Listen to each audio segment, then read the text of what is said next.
one, and we should be on, and we are live finally. So thanks for hanging out with us here tonight. We're just a couple minutes tardy.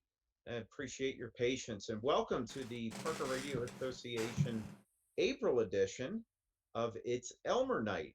So we've gotten pretty good at this whole YouTube thing here over the last several weeks, and I want to welcome you on board. My name is Dan, call sign N2SRK. I'm the club president.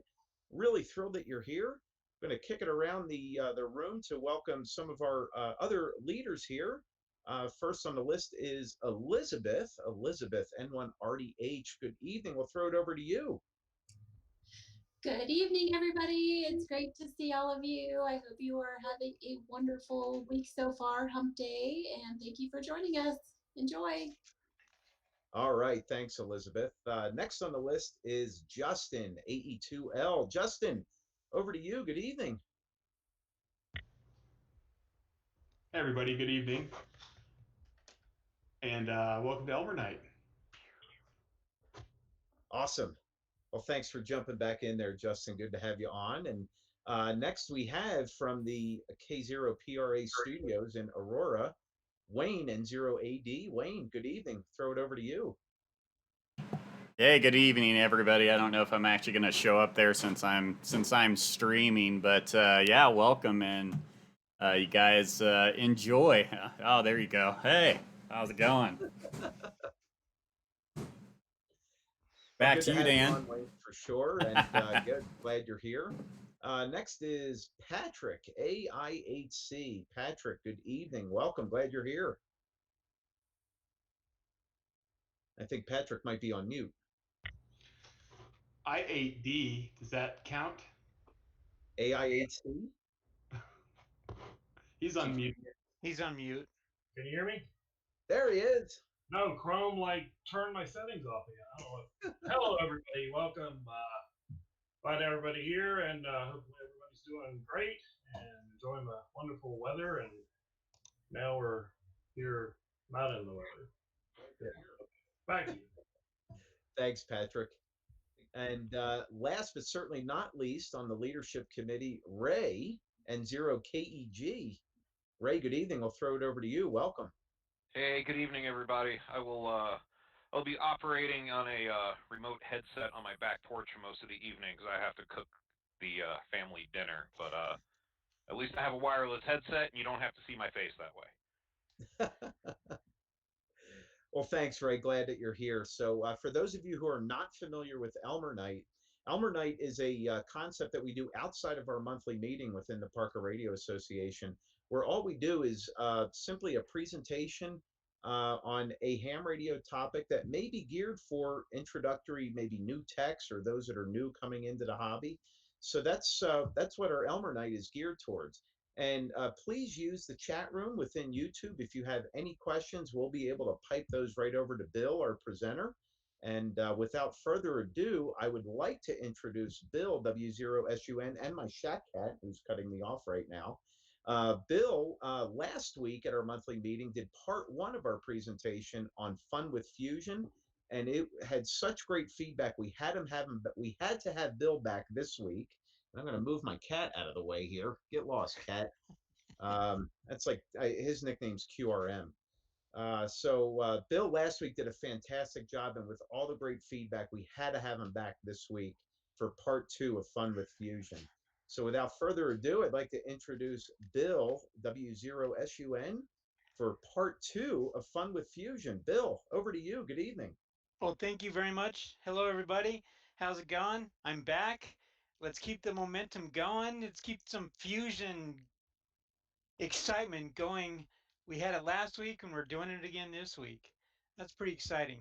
All right, so let's get started. Down to business. Let me get my presentation going. Hope everybody's doing good, enjoying this pandemic as much as we are. All right, here we go. Where's my presentation? Man, it's like, point those somewhere else, Justin.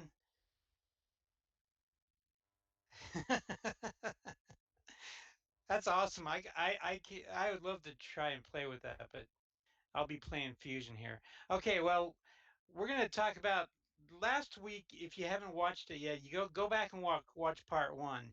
We covered Yesu's world, Yesu's fusion, C4FM, and actually that let's just go over some terminologies. Um, C4FM, we discussed that that's just the modulation method, and fusion is what Yesu takes C4FM and molds it together and mixes it with their AMS, which is automatic mode select, which is where they can do FM or digital, and they can have that intelligence with all of their devices. And so it can detect if you're doing FM modulation or C4FM. And wires X is the mechanism to get into the node and manipulate the node to get to different places on the internet, to get to different rooms. And so I just wanted to remind you of those three terms. They're often we use them interchangeably, but they're actually very specific terminologies. But that's okay. I do the thing interchangeably too, and so do hotspots. So right now, I'm excited because, I mean, if you think I was excited last week, and that's just Yesu Fusion, this week we're opening up a whole new world, man. So this is where the fun begins. So we're going to open it up to, and this applies to DMR, D-Star. It applies to anybody that's using digital radio, wants to get into digital radio, and really the fun begins when if you can get yourself uh, hooked up with a hotspot. And so there's all kinds of hotspots. I've got a bunch of them here. I like this jumbo spot. I don't know if you can see the size of it. Let me show you something. There's an open spot 2 and a jumbo spot. It's got the little antenna. This thing has an antenna, but it's internal. And look at this, the new improved open spot 3. So you can kind of get the size of it, but there's all kinds of them. There's let's see, I even have a USB little stick here that can do fusion and DMR and stuff like that. So it's all kinds of, you can do all kinds of stuff. But this is where I'm going. So if you're interested in digital radio, and it's great just to get your radio and get to a repeater, but if you can get to a hotspot, that's what we're talking about. So let me just show you. There's an open spot 2. That little blue device there is an open spot. Um, that's an open spot 1, and then you see the open spot 2 and the open spot 3. All right, I talked about this last time, but digital world on a budget. I recommend, if you're talking to W0SUN Bill, if you're new into digital radio, I think it's outstanding if you can go get yourself an FT70D and use a jumbo spot. Jumbo spots you can get for $100, sometimes less if you look for deals. And or if you really want to be dollar minded, you can get yourself a DMR MD380, a Chinese radio, and that's just fantastic. It's a great radio. I have one. I got myself into DMR that way. I wanted to, kind of learn DMR, and that was a good way to do it. It's very complicated though. But with a Yaesu FT70D, you're actually, I think you're going to save yourself some money and absolutely some time, and you'll be able to use the radio immediately. And I talked about that too.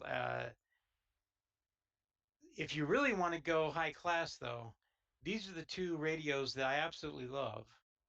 The Fusion FT3D, and I'm talking handy talkies during this whole presentation, Fusion FT3D or the DMR Anytone 878. These two radios are fantastic radios, and you'll see some screenshots. All right, I'm going to jump right into it and just tell you. I talked about this last time. The Yaesu world is a very closed world. They have you go to a repeater, which is a node, and you take the node and put it into a room, and there's really no place to get a gateway. There's no opening. There's no API, or there's no script, or there's nothing you can do to get in from another method. You cannot get DMR into the Yaesu world. Um, but ham radio operators have figured it out, and they've created back doors. And a lot of those back doors are things like hotspots, transcoders, uh, bridges, or gateways, and we'll talk about that a little bit. But this is an open spot. There's two screenshots here, and I kind of made one wide and one a little bit narrow. But the open spot 2, you can see that screenshot. That's what it looks like on my phone, and it works really nice on my phone. It's perfect. And the open spot 3, the only thing different, it's basically the same thing. It has a battery indicator, and so you don't need to power it up all the time. You can literally walk around, connect your open spot 3 to your cell phone, and get your cell phone on the internet, and get your radio connected to your open spot 3, and you can walk around with a handy talkie talking all over the world. And I think that's amazing. It's like having a repeater in your pocket, kind of, sort of, but that would be silly because you get a lot of damage if you did that. Anyway, so let's see. I want to talk a little bit about cross mode. With these OpenSpot 2 and the OpenSpot 3, and especially OpenSpot 3, you can basically choose any radio you want, a DMR radio, a C4FM radio, or even a D-Star radio, and then choose the server, FCS, YSF reflector, or Brandmeister, or one of the D-Star reflectors. It doesn't matter. You can go from whatever radio to another radio. So in this example, I love going into the DMR world with Brandmeister and using my Fusion. My favorite radio, I'm serious, is my FT70. That guy is so easy. I can just go in with Fusion, come in with C4FM. The OpenSpot takes care of it and sends it on the internet with Brandmeister. That's pretty cool. This is the PiStar world. This is what a PiStar interface looks like. PiStar is used a lot, not just for hotspots. You can use it as a controller for a repeater. You can choose, let me see if I can increase this here. Oop. So you can choose, heck,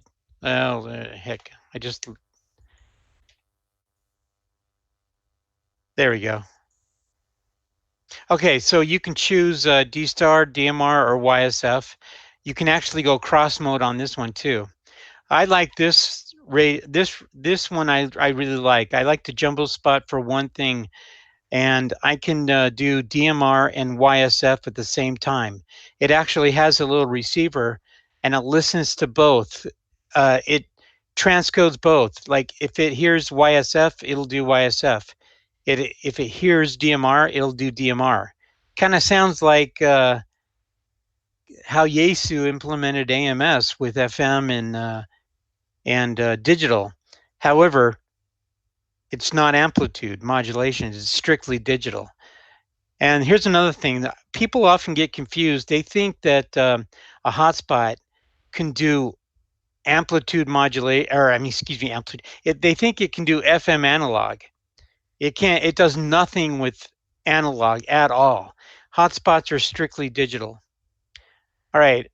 So that's the PiStar interface with a jumbo spot. And that's pretty typical with many of them. And also, I think Ray is very familiar with this because he uses this as many times as he constructs the repeaters. This is the interface and the controller he uses. So if you're near your computer and I hope you are, I'd like you to go to PiStar.uk. If you if you excuse me, if you can bring up a web page and go to PiStar.uk, that'd be awesome. Hold on, man. I gotta mute my TV. All right, I'm gonna take you here as well.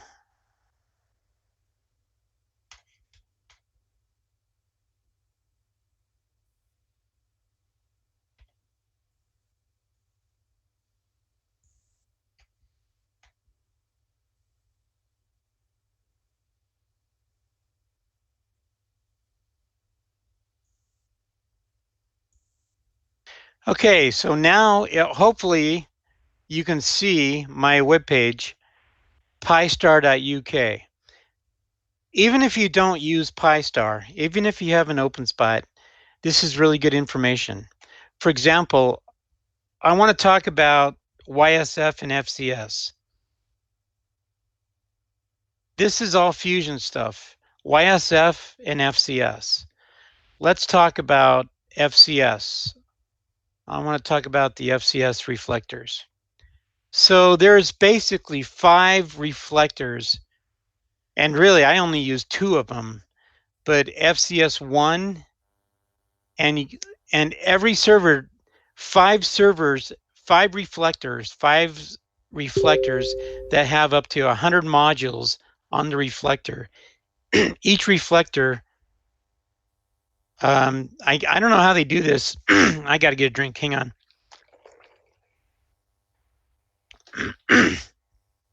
So I've never set up a FCS reflector, but I think you have to get some space on the server, and you set up your reflector, and you set up your module, and the module actually resides with a ton of other modules, and they all use that same reflector.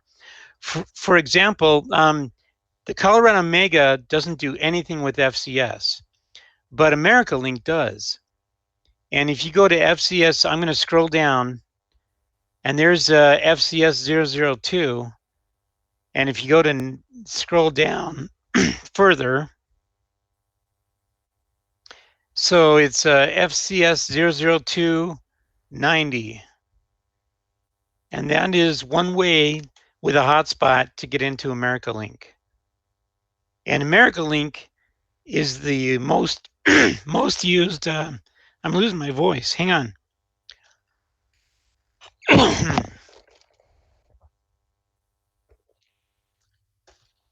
Shouldn't have been rocking out today. All right.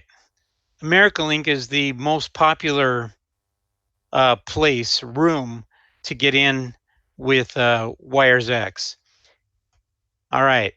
So let me give you an example here. Just let me go back here. Hey, Bill, while you're going through that, there was a question that came through on the chat room of what does YSF stand for and what does FCS stand for? Excellent question. Hopefully, I'll be able to answer that. Let's start with FCS. That was a perfect question, actually. Perfect timing, too. All right. I can't actually find a definition for FCS. Let's see. Do I have it in my... Where is my... YSF is obviously Yaesu System Fusion. Yeah. Hold on a second. I'm going to stop my... Oh, there we go. Okay, here we go. You know, I don't even know what it means. Somebody have to see if somebody can find that. This will be easier now. I can present this a little bit cleaner. So I'm looking on the internet and I see YSF defined as Yaesu System Fusion, and then everything else is defined as FCS, and I don't see a definition. I didn't even think. I think there's a prize we have to offer for whoever finds the answer by the end of the Elmers. Yeah, there you go. See if anybody can. I'm not even going to bother searching for it. I'll search later. So I'm too busy. A Yaesu System Fusion hat.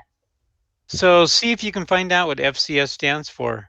Fusion something, I don't know. So an FCS reflector, it's a large server that can host up to 100 modules. This is the definition. And often they are identified by, you'll see FCS 00323. That means it's on server 3, module 23. There are 8 FCS reflectors in the world, and one is in Europe. That's FCS 1 is in Europe, 2 is in Florida, 3 is in Canada, and 4 is in Spain. I know what it Now means. there's also, what's that? We found it. Fusion Connect System. Connect this. Fusion Connect system. That is fantastic. I'm going to enhance that slide right there. Me and Dan Fusion left Connect the system. page. So I felt like I was pretty close with Fusion Community Server. That could work too. yeah. And Dan, I don't want no Yesu hat, so don't you worry about that. I won it.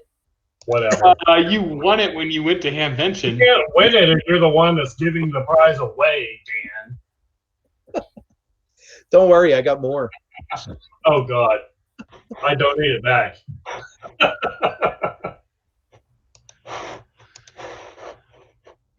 All right, man. So, hey, thanks for finding that definition. So, you got an experimental server, and then you've got, that's a semi-production, semi-experimental server. Really, the only ones that use these other ones, they're all in Europe. FCS 005, there's 222, 224, and 232. But really, the only ones we use in the United States pretty much is 2 and 3. And sometimes you can have modules going to, for example, America Link has a module on 2 and a module on 3 because they're so busy, they actually split up the load. All right, let me see if I can get to the next screen. Okay, so, and you can download this presentation. And if you, somebody will provide a link somewhere, but it is in the forum on the Parker Radio Association forums. If you go to one of the last entries. All right, you can actually see what these links are up to. For example, the rooms I like is I like module 7, which is the old Colorado Link room. This one wasn't a one that we used a long time ago, back in the early days of getting digital stuff ready. Don't confuse it with the Colorado Megalink. But I like to use it because it's not very used. It's not used as much. So there's not a lot of traffic, so I can make my mistakes in this room. So I use it for experimental purposes and also to have private chats. But you can get to America Link as well. But if you want, let's click on the FCS 002 reflector, and let me. I'm going to bring that up while I'm talking about it.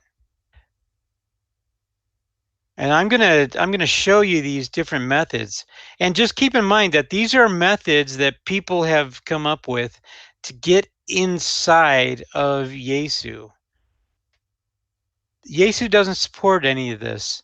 I mean, they'll talk about it, but really, it's not a Yaesu thing. Where is my present? Oh, okay, here we go.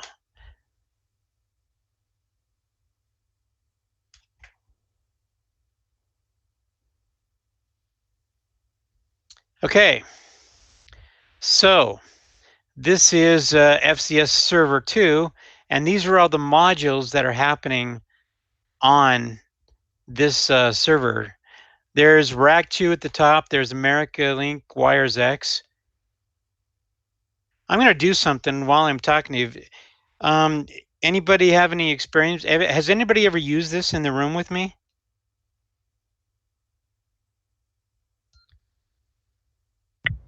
Bill, by this, what do you mean? FCS. Have you connected with the FCS? I don't. It's been a while.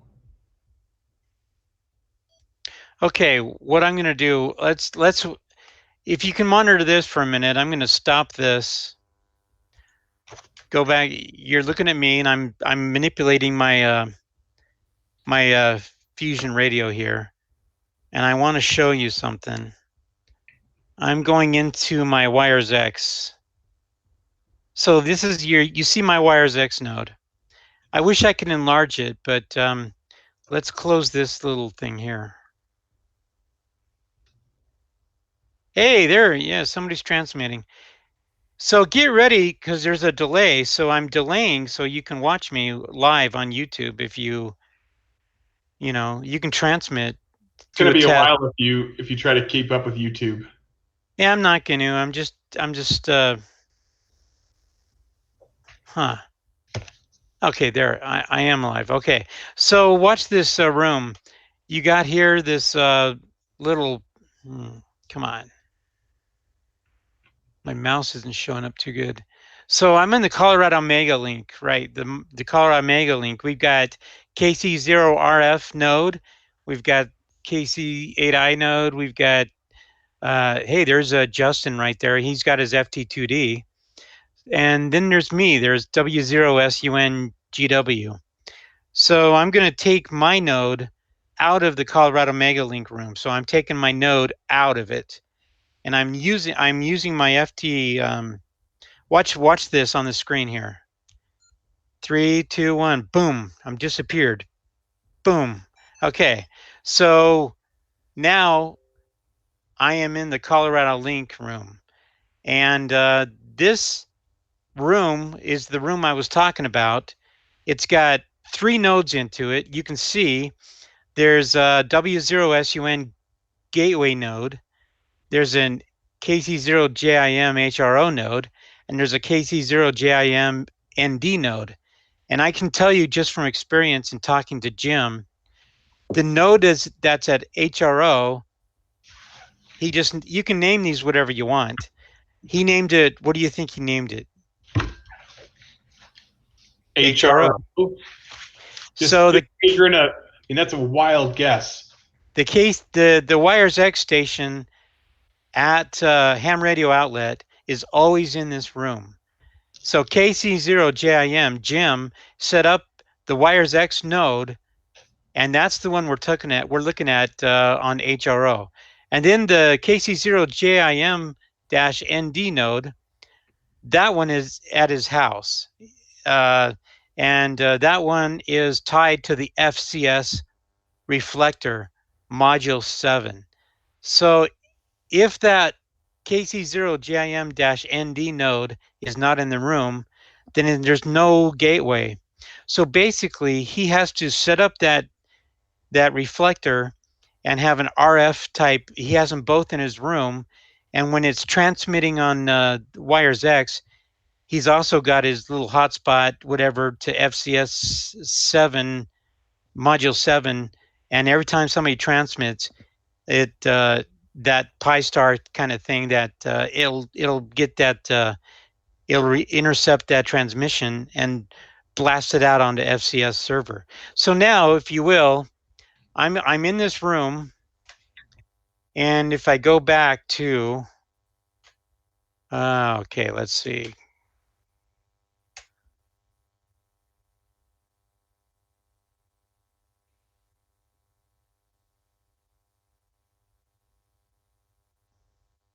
There we are.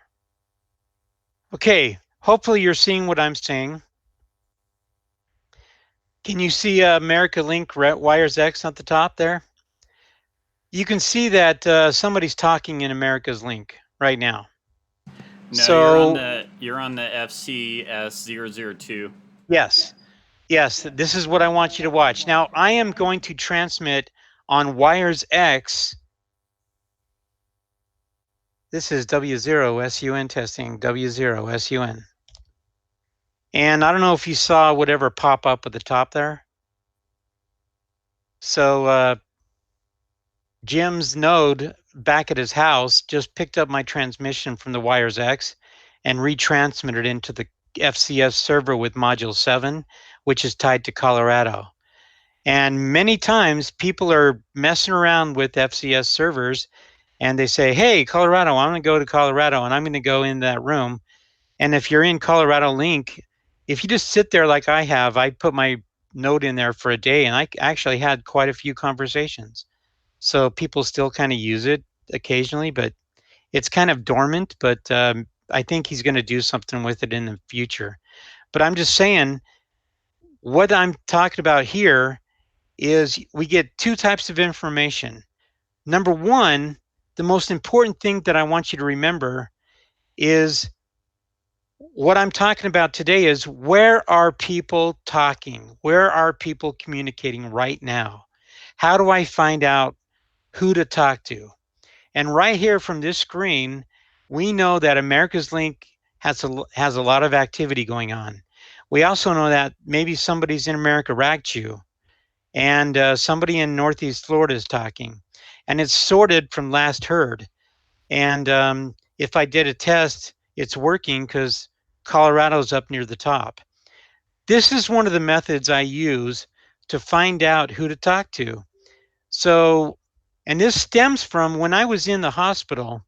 I had a stroke like, it's going 10 months now. 10 months ago, I had a stroke. I could not move my left side of my body. I had one hand. I had my wife bring me my FT70D and an open spot. And I had a lot of fun. And this is what I figured out. So if I can do it with one hand, with the other tied behind my back, so to speak, you too can do this. So, and that was pretty cool because I figured out a lot of cool things just doing that. So let me stop this page. And so FCS, I want you to know that is one method to get into Fusion. Now, I also have to let you aware that there are some rooms or on FCS that don't bridge into Wires X. They don't go in. And that's okay too. So sometimes you're going to see rooms out there and then you're like, where is this on Wires X? Well, it's not on Wires X. Surprise, surprise. And then that kind of throws people off because they don't understand, but it's just a different system. It's not Yaesu. It's its own system, but it gets bridged into Yaesu. All right, so that's enough with that one. Any questions so far? Anything? All right, let's go into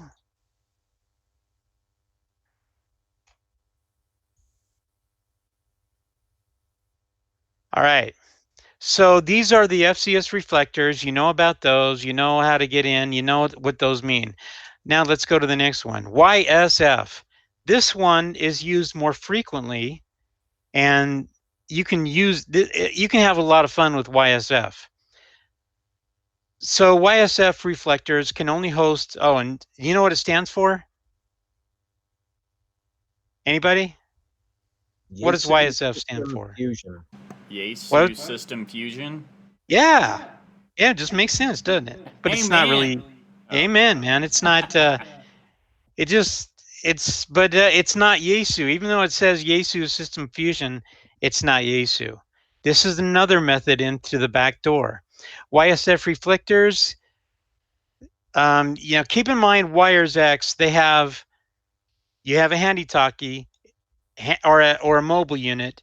It's kind of a node, but you need to get to a node registered to get into the Wires X system. So you go into a node and you put that node into a room.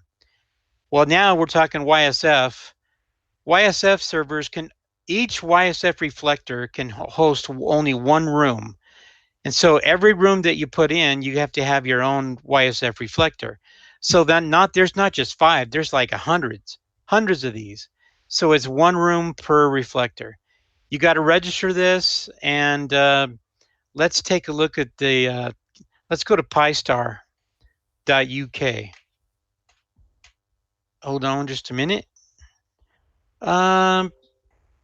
If you want, go to PiStar.uk, look at that, take a look at it, go to the register, look at all the things you can see. That's a good reference. I like that because it just quick and easy. I can go there on my mobile phone, my smartphone, and I can see what kind of reflectors are where they are at and stuff like that. But I'm going to go to another site. Hang on.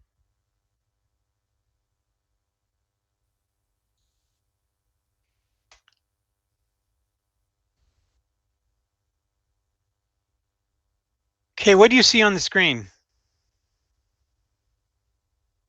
The YSF reflectors definition. In your slide deck, yep. Do you see, okay, do you see PiStar digital voice software at the top? Do you get to share a different view? Yeah, I think so too. I'm just, okay, I'm going to share this view here. Hey, Dan, does your cat know more about radios than you? Yeah, this thing's a camera hog. I don't know if you've noticed that or not, but well, yeah, we have comments on YouTube. I mean, yeah, I know that might have been you. Wait, you know. Shoot, let me do that again. How's everybody doing? Are we still seeing people out there? Y'all still with me here on this? Oh, we got 25 watching. All right, this is going to make more sense. My cat jump in front of the camera. Okay, so I'm sharing this PiStar.uk. This is kind of cool because I have to tell you something here. Let's go Colorado.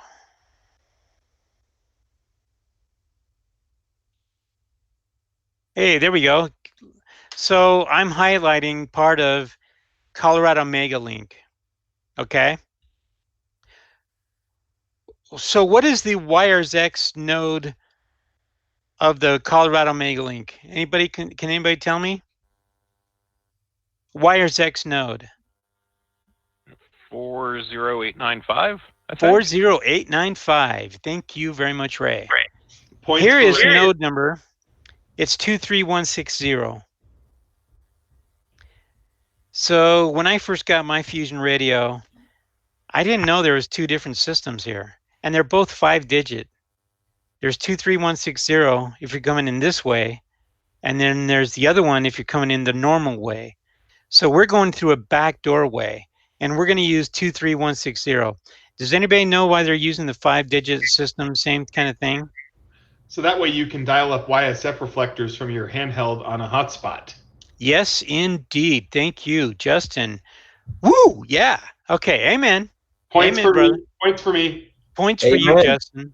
Give him a hat. Go. Give him A+. All I want to know is when Elizabeth gets a System Fusion radio. Elizabeth. She has one. The 991A. Yeah. Ooh. Oh, that's a nice one. I have not sat down with that very much.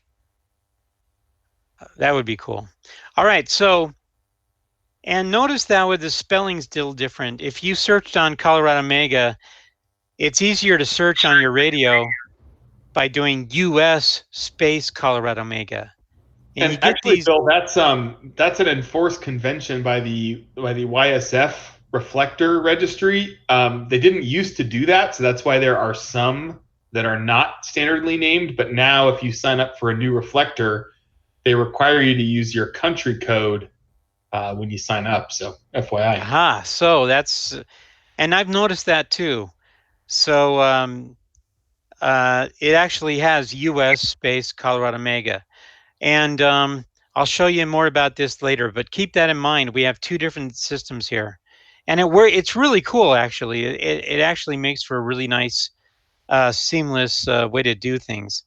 But, I mean, if you could scroll down, you just, I don't know, those are a bunch of D-Star reflectors that are tied to other reflectors.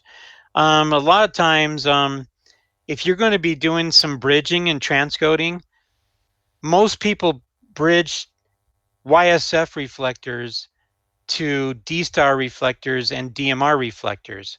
So not only is this a backdoor for WiresX, but it's also a main player in the other digital worlds. And so we can. Can I ask a question for points? Yeah.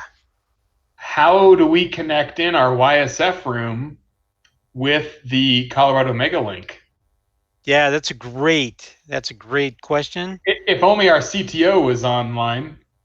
If only, but You don't say, man. So Ray, how do we connect in the YSF to the Colorado Mega?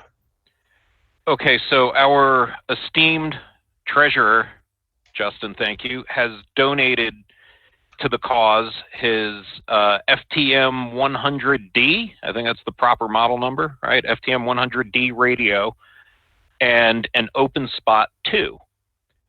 They are configured on the same frequency, and they are both speaking C4 FM to each other. The open spot then logs into our YSF reflector. So the open spot, whatever it hears on RF from the Wires X connected radio in the 40895 room, it turns into a data stream over the internet and connects to the YSF reflector. I think you get points, sir. So yeah, they're both sitting here tucked away in my rack in the basement. They're very cute together. can you see this slide here? So Yes, that sir. line on the right side is a open spot 2 and an FTM 100D connecting in via RF.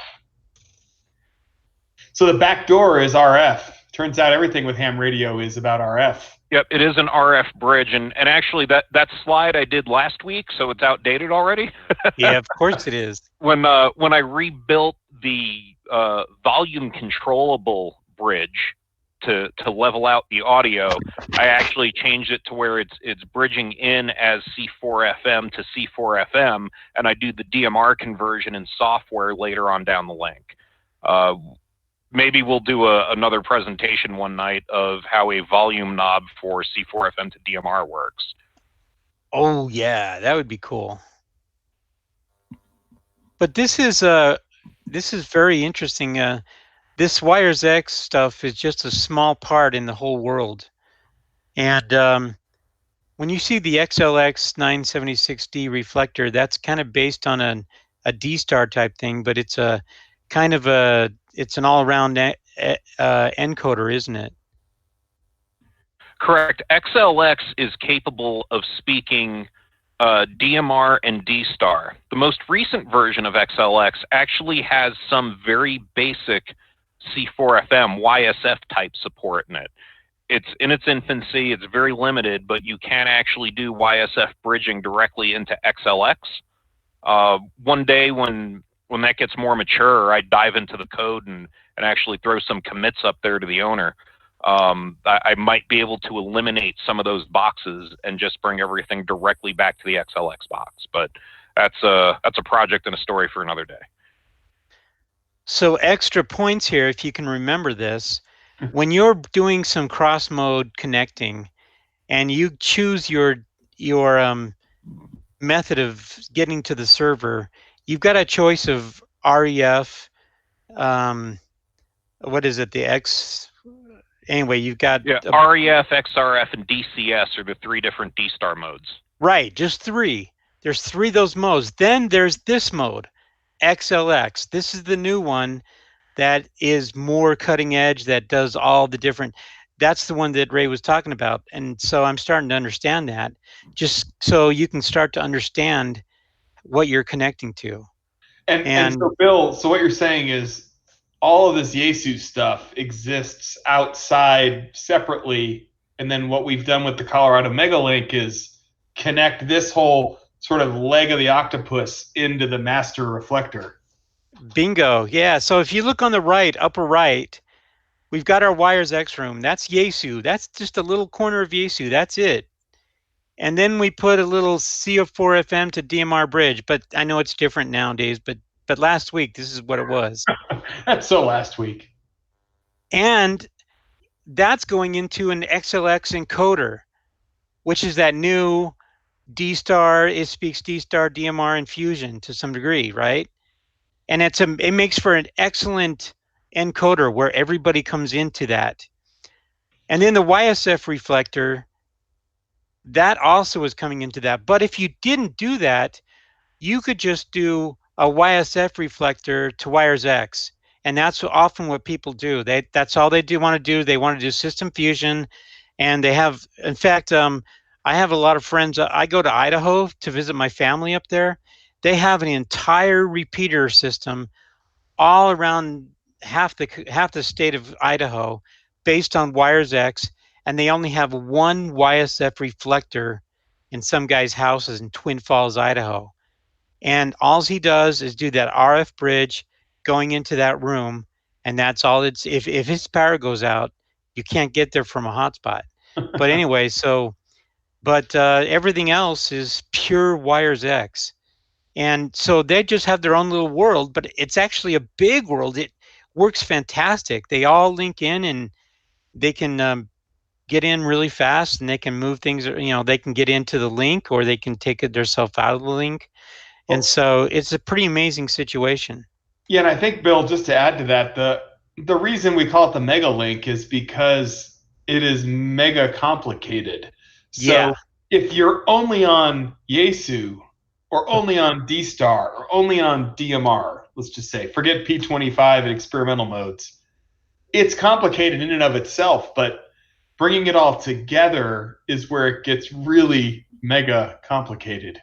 Oh yeah, we have P25 now too. I gotta add. Oh yeah, he's got to update this slide. We have P25 Come on, now. Ray. The slide's a week old, man. It's old. It'll never, whatever slide we have is always going to be old. So, I mean, I had to pull teeth to get this slide. Anyway, not really. I probably have to give you something. I'll give you a gift there, Ray. All right, so let's just stop there for a second. I'm going to go fast forward in my presentation. So let me just, I think you know about YSF now. All right. Give me just a minute here. Okay. Let's show this slide. Present. Here we go. All right. You probably see all this. Whoops. I hate when it does that. Oh, there we go. Now I'm starting to I'm learning how to drive. So if you look at this, 23160, that is the YSF room. That's the node number. People ask me sometimes, hey, what's the node number? Well, it's 23160. Or they just ask me, what's the name of the reflector? I have to say US space Colorado Mega. And that is tied into a transcoder, XLX376, which that's tied over to wires X, room number 40895. So you can see the back door is going from 23160 through all that stuff over to the true wires X node. And just like AmericaLink, they have the YSF number 89804, and they bridge over to wires X 21080. And you can get to the Colorado YSF reflector dashboard. These dashboards are pretty cool to look at. Look at. If you want to go to Parker Radio, what is our website? ParkerRadio.org. ParkerRadio.org/on the air, or just go to ParkerRadio.org and click on the air. You can see a lot of good information on how we have this all set up. It's pretty interesting, and there's some dashboards you can look at. This is what people are looking at. This is what I look at when I do the net. And so just to review, I showed you how to go into a Yaesu FT70D, do the little wires X2 step, and I can put in on the left, I can put in my I don't even have to press pound sign. If I twist the knob left twice, it brings up that little pound sign, and I can just punch in the number and then press the AMS button, and I'm there. It works the exact same way with YSF. It's just a different number. And it's really, really cool how you can go with both the PiStar and the OpenSpot, work exactly the same way. So if I'm going through wires X, it's 40895. If I'm going through YSF, either through an open spot or a PiStar, it's 23160. Anything outside of Yaesu is that other number. So let me talk about, just make sure we understand some things here. We're looking at the Colorado Mega Room, and you can see there's 1, 2, 3, 4, 5, 6, 7, 8. Every room has its own ID. The Colorado Mega Room is 40895. A room can exist with nothing in it. It doesn't, it can be there, but if you take your wires, your HRI 200 node down, I guess whoever's hosting that room, it can disappear. So I guess you got to keep your HRI 200. I think, Justin, you know more about that than I do. I never used a HRI 200. I apologize, Bill. I was paying attention to the comments and not what you were saying. That's okay. So when you had an HRI 200 and you had the room, what conditions would cause the room to go down? My internet going down, the radio having a problem, not having the software working, so the computer rebooting for patches, things like that. Windows computer. If you turned off the HRI 200, would the room still exist? That's a. I think we just went into existential land there. I know. It's like that's a philosophical question. So in a nutshell, the only reason to have our HRI 200 now, with the era of the portable HRI and the FTM 400s and FT2D and 3D, etc., is to have a room. Right. If the HRI 200 is down, is the room gone forever? I think it doesn't show up in Yaesu, so the answer would be yes. That's correct. It disappears. Right now, the HRI 200, Parker Radio's HRI 200 that hosts the 40895 room is attached to the repeater.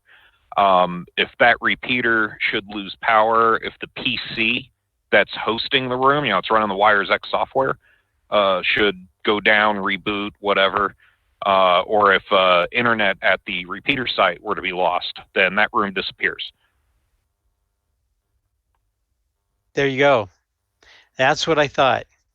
So, and I talked about how last year you had to have an HRI 200 to get a node into Wires X. Yep. And you don't, if you want to get a node onto Wires X, you do not need an HRI 200 nowadays because they updated a bunch of firmware. And so, what is a node? A radio. Have a compatible radio. Right. So, in my thinking, every radio is a node. But if you're going to connect a node up to Wires X software, Windows software, you need to register that node. Otherwise, you don't need to. Like if you just buy a radio and you want to talk on Wires X, you want to talk through a repeater or through a node, you don't need to register that radio. Only but if you want your radio to be a node. Yes. If you want your radio to be a node, yes, you have to register. And to be able to participate in a room, you have to have a node, except for RF participation.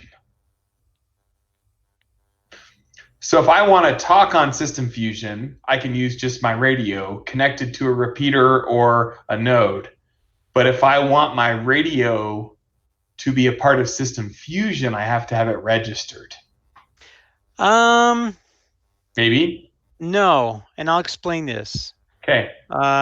So just keep in mind here, if I go in this little graph, I'm going to use the Colorado Link room. This is the old room that Justin used to be involved in back in the old days of digital radio, which was what, 2 years ago?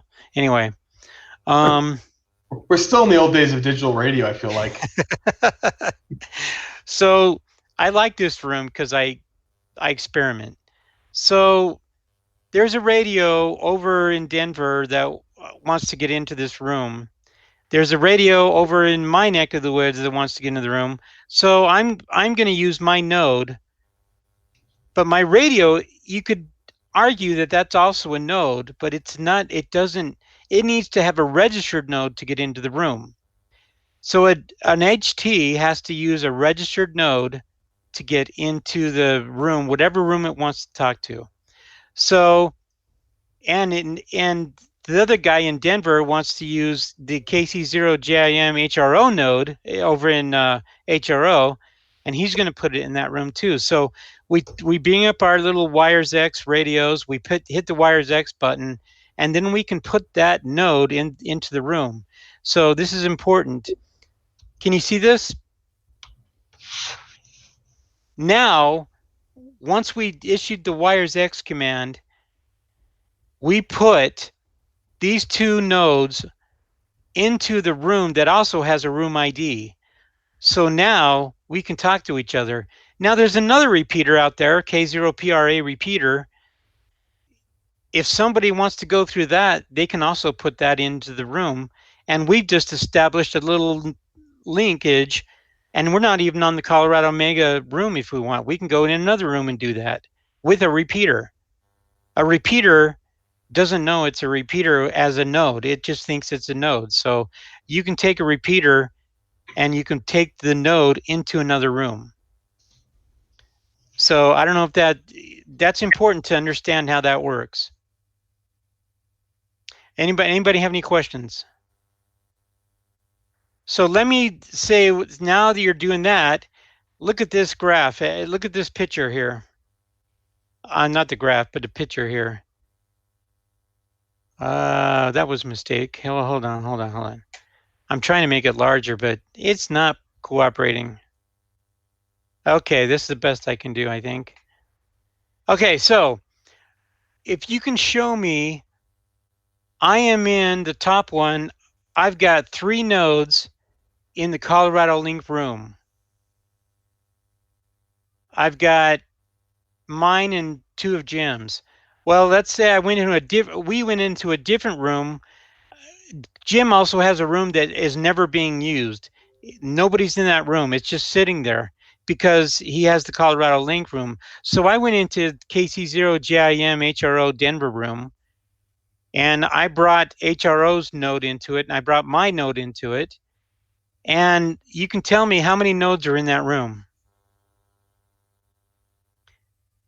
You can count them. There's 3, right? Yeah, we're with you. But you can also argue that's not 3 nodes. That's only 2. This is the gateway.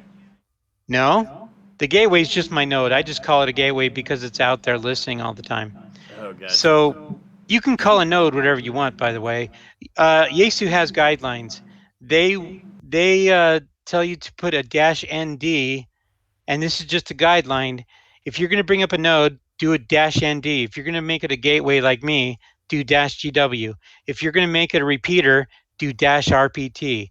And otherwise, it's just the Wild West. You can call it whatever you want. Like HRO.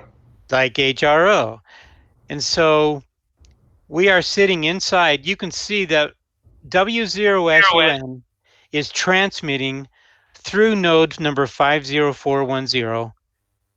Therefore, my radio just became an extra node. There was only 2 nodes, but when I transmitted, suddenly it showed 3 nodes. Isn't that interesting? So this is what happens when you're doing that. So stuff like this. Now this is what it looks like. Can you see these okay? Yep, looks good. Yep. So I was taking my FT3D and I was transmitting all the way over to the Denver HRO node, and this is what it looks like. I brought up my Wires X, I brought up the node on the top and the room on the bottom, and I went into the Colorado Mega Link room, and then I want to change into the Colorado whatever room. So I do search, and then it brings up a number pad, and I can either type in COLO Or heck with that, I can just press the ID button on the left, at the upper left. You press ID. Remember, get that pound sign like I had on the FT70? You get the pound sign and it comes up with a pound sign. You just put in the node. It's that simple. It's really easy. So you can either put in the ID or you can search on COLO. And on the slide toward the bottom, you can see I searched on COLO and brought up all these Colorado rooms. And okay, so, and then the one on the left, I did the same thing going in through my node. On the upper one is the node in, and it comes, Lone Tree comes from what I put into my WiresX software. I put in the words Lone Tree. And the Colorado Mega Link was the bottom. So the top is the node, the bottom is the room. And then notice I did the same thing. I want to go into the Colorado Mega Link room. I went into my open spot, hit the WiresX button, and I could do the same thing. I could search and put in the ID, but I put in the YSF ID. Now, Bill, question there. Yeah. That's because the open spot responds to the X button. Yes. Can I do that on a PiStar? Yes. I did both, and it's right there in my screenshots. Cool. So on the top, I went in with my open spot, hit the WiresX button, searched.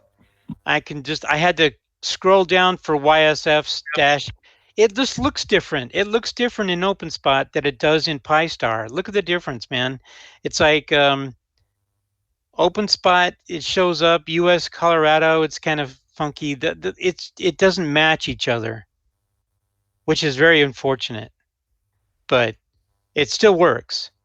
So either I can search and hit the ID and put in the YSF ID, or I can just search on try to find Colorado. But keep in mind, it's always US space Colorado, or I don't know. It just looks different in two different interfaces doing the same WiresX commands. It accepts the WiresX commands in both.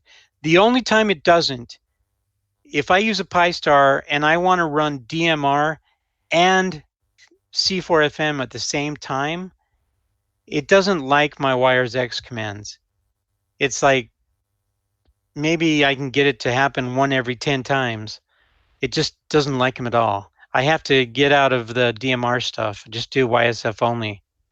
So very interesting. Any questions? No, nothing as yet. We've been keeping up with the comments in the chat, so you're good. Okay, good. I haven't been looking at the chat, but there you go. All right. Yeah, there's one that came up. Nodes actually have 2 numbers, an uplink number and a downlink number. Is that correct? No. Yeah, I think when you register an HRI, there's a room number and a node number for each thing, but that's the only dual number I'm aware of. When I registered, and I never used an HRI 200. I mean, I've used one, but I've never registered one. When I registered my Yaesu radio and made it a PDN, I just got one number, and you register that way. So if you register an HRI 200, you get a room number and a node number. Yes, So an like HRI 200, you get a room number and a node number, and you can call it whatever you want. If we're 40895, it's usually like 30895 for the other one. Exactly. Yeah, I noticed that too. Yep. I'm looking up on the screen up on my TV. If you're wondering why I'm looking over there, it's because I can see Justin up there. Sorry, Justin. That's all right. It's funny because you're addressing me, so just by habit, I'm looking at Justin while he addresses me on the TV. All right. Even though I'm like 20 seconds behind on the other screen? Yeah, I just saw your face, so I'm not even paying attention. All right, so let's talk about Brandmeister. Oops, I'm going to go back. So Brandmeister is the network. Just think of DMR. There's many DMR networks. Wait. This is about System Fusion. Are we talking Brandmeister? Because we're opening a new world now. purist. We are going to take Fusion into the DMR world. That's also known as confusion, right? It's going to add more confusion, but you know, this takes more than one sitting. You have to look at it, you have to play with it, you have to look at it again, you have to play with it again. You're not going to just watch this and poof, you're going to be knowing how to do everything. You just have to play with it. But I'm covering 3 main systems tonight. There's more than there's P25, there's NXD2, whatever. There's DMR, Motorola, Motor Turbo. There's different systems out there, and this is just 3 of them. Okay, I'm not going to do any more than that today. Otherwise, I'll never be able to get to the bathroom in time. So, all right. Here we go. Brandmeister. Let's talk about, if you're going to be having fun with I want to ask a question. People that do DMR, what is the thing with Brandmeister? What does Brandmeister give you that no one else does give you? Anybody want to take a stab at that? I can. Go for it. Okay, so Brandmeister is the most fully featured of all the DMR networks out there. Their web portal, all the different talk groups that are available, all their different bridging technologies, like they reverse engineered the WiresX protocol to be able to log a Brandmeister server into a WiresX room. They've added tons and tons of features. They have servers all over the world, all that good stuff. That's all the good. The bad side to all that is that it's run by a small group of volunteers, and it's an extraordinarily complicated system. So it's very, very cool. It is fully featured, but when you have a problem, you have a problem, and there's not really much you can do about it except wait it out until the problem goes away. So with great power becomes great responsibility. And I'm sorry, go ahead, Justin. Or you switch master servers. Correct. Yeah. In fact, due to a very long story short, I have one of my links routed through a Canadian master because I have issues with the U.S. masters. But at least with all that complexity, there's a whole bunch of different masters you can go into that's run by different groups all over the world. So it's almost like a tribe of Indians, right? You know, the Native Americans had all the different tribes that were loosely affiliated, but they were their own universes to themselves. So country by country, Brandmeister is much the same way. Yeah. And I think of it just as Brandmeister. I don't know what is the. I mean, I think of it as it's actually they work well with when I have problems with them, they've responded to me. And so, but it takes a couple of days. But you have to be patient. And yeah, and that's my point. Absolutely, they will help you, but it's volunteers. They don't do this for a living. They don't make money off the network or anything like that. They just do it for fun because they enjoy ham radio.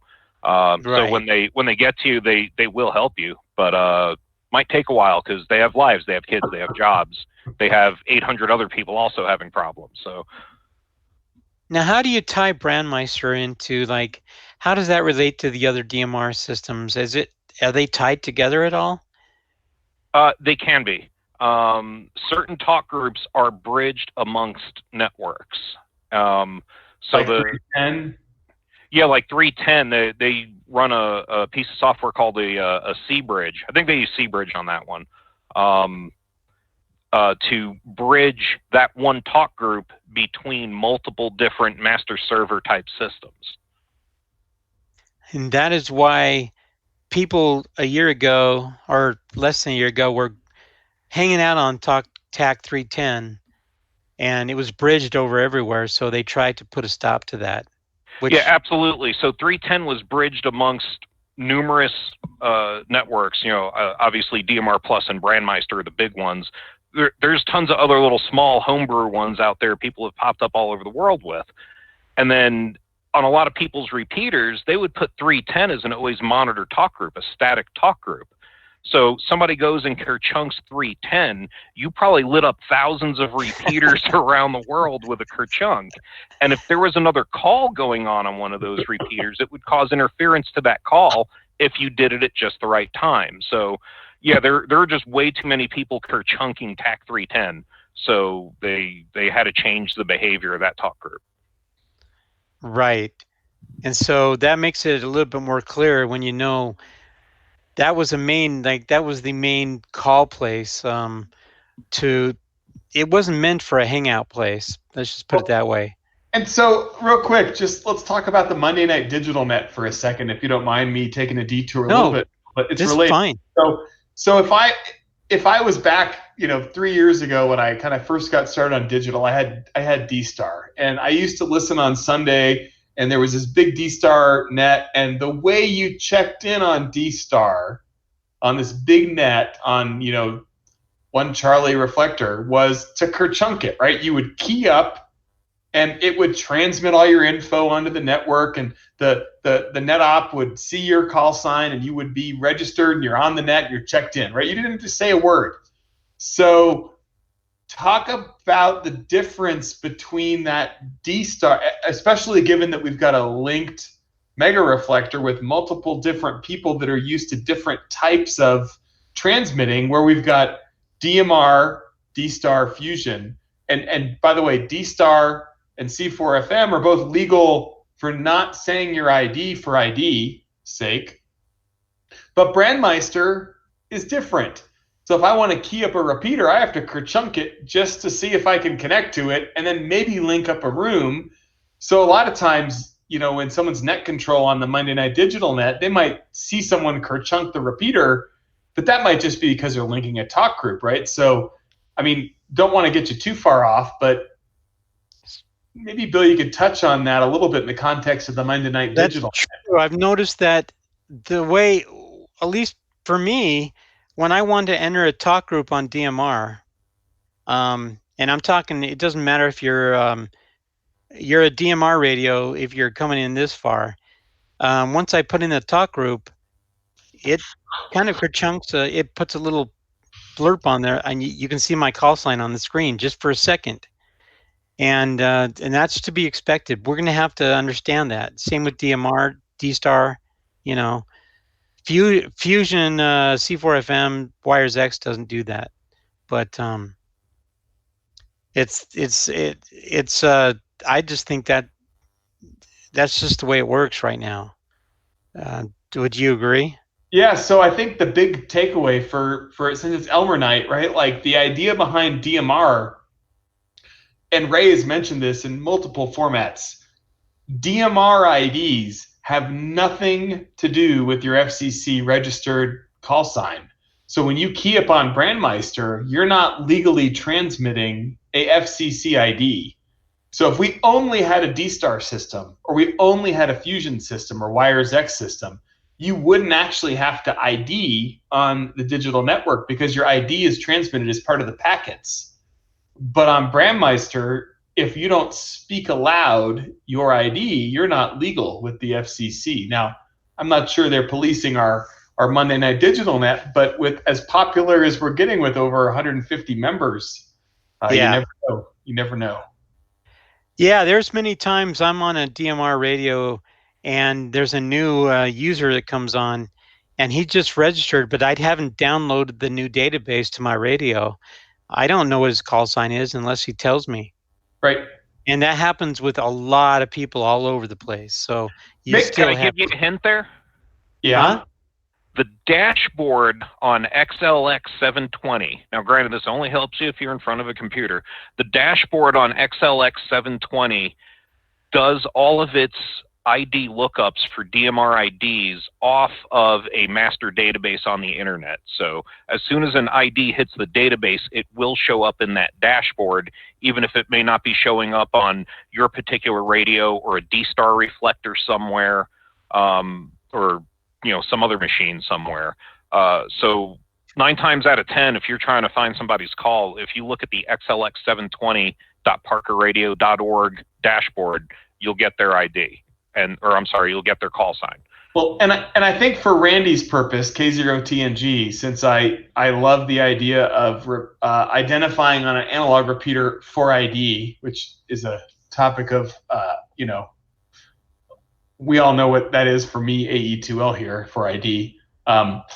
If we were on D-Star or C4FM, when we key up, the packet that goes out to the network, out to the world with your key up includes your FCC ID. So technically on D-Star and on C4FM, you do not need to say your ID because every time you key up, your ID is broadcast as part of the data portion of your transmission. DMR is different. And because we're on a linked system on the Colorado Mega, we do have some different behaviors that are expected as a result of that, and why we must force ourselves to ID for the bell, or for ID, as it were. Yes, we still need to ID. Regardless if your call sign shows up, you really do need to ID still. Well, technically on D-Star and on C4FM, you do not officially need to ID on digital. I'm just saying best practices. It is a best practice, but by the letter of FCC, and if we're going to go down fighting on this one, which I will, DMR is different from D-Star and C4FM. Yes. Okay. But I'm gonna Good practice always says, why not ID? AE2L for ID. There you go. All right. For the bell. For the bell. For the bell. For the bell. How am I doing on time? The library isn't closed for another hour and 15 minutes. Well, we're not going to go that long, but I have some cool stuff here. So let me continue. DMR Brandmeister. We're only going to cover Brandmeister, YSF, and FCS tonight. So the last one, DMR. We already talked about what it is. It's got a ton of repeaters, millions of hotspots, man. Well, not 13,000. And I actually got this the other day. I was actually looking at the stats.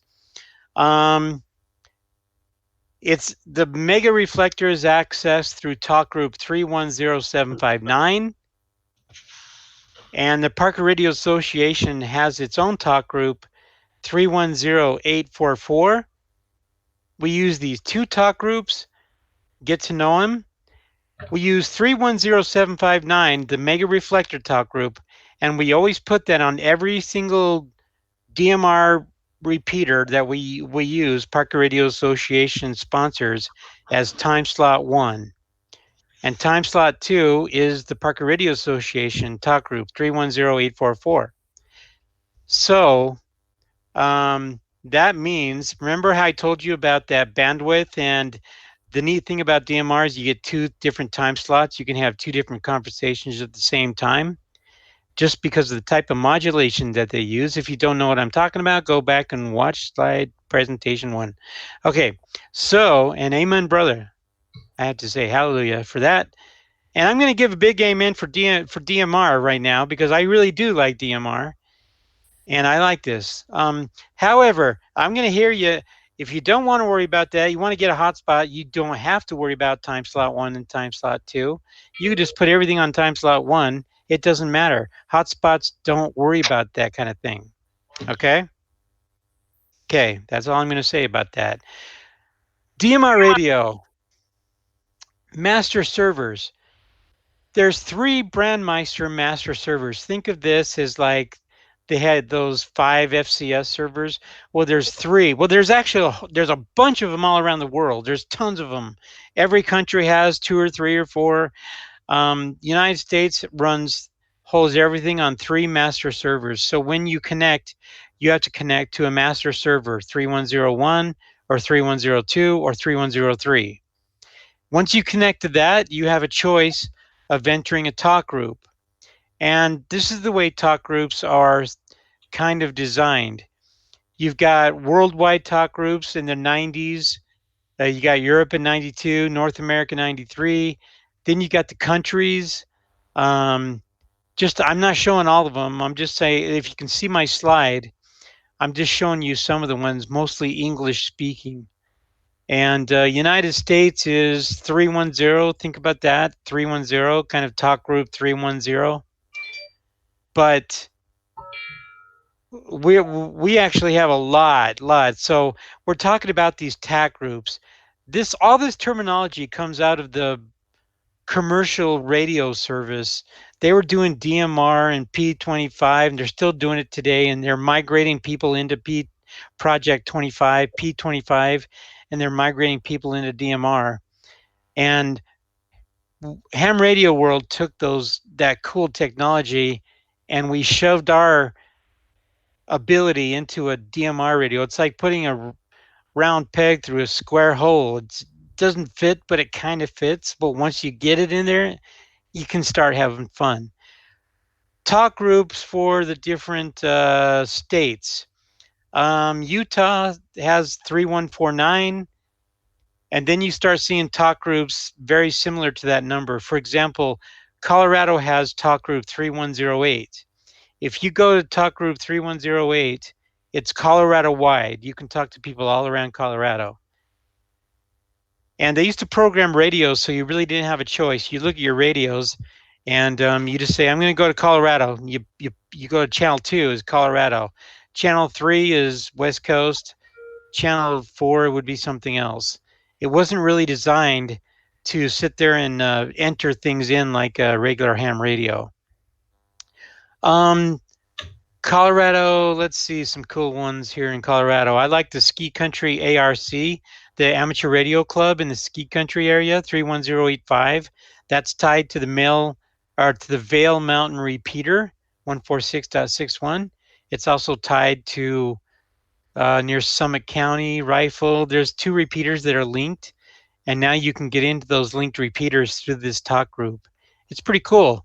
So you can actually be skiing up in Vail with a regular analog handy talkie, go to the Vail repeater, and then you can talk to somebody at home if they can listen to talk group 31084 for the day, or 31085, excuse me.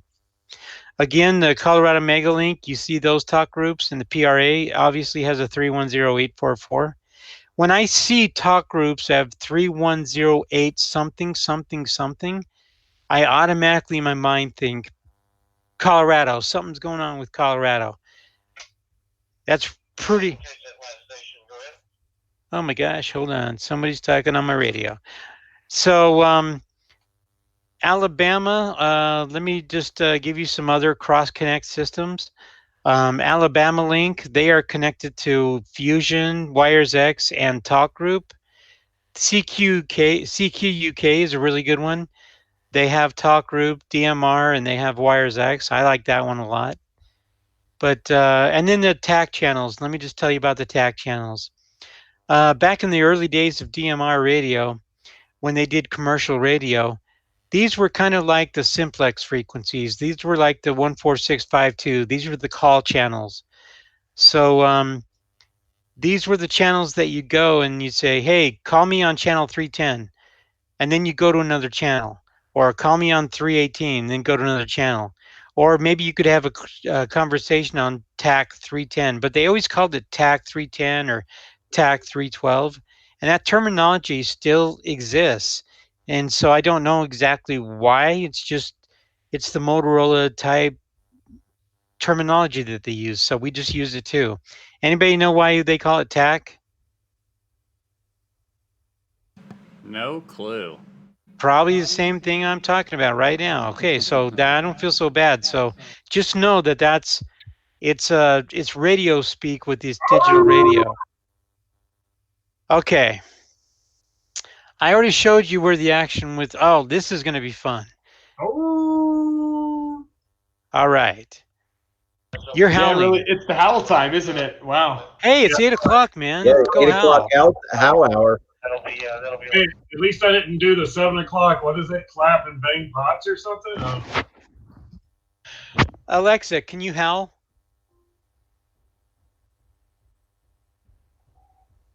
There you go. Oh. She's howling.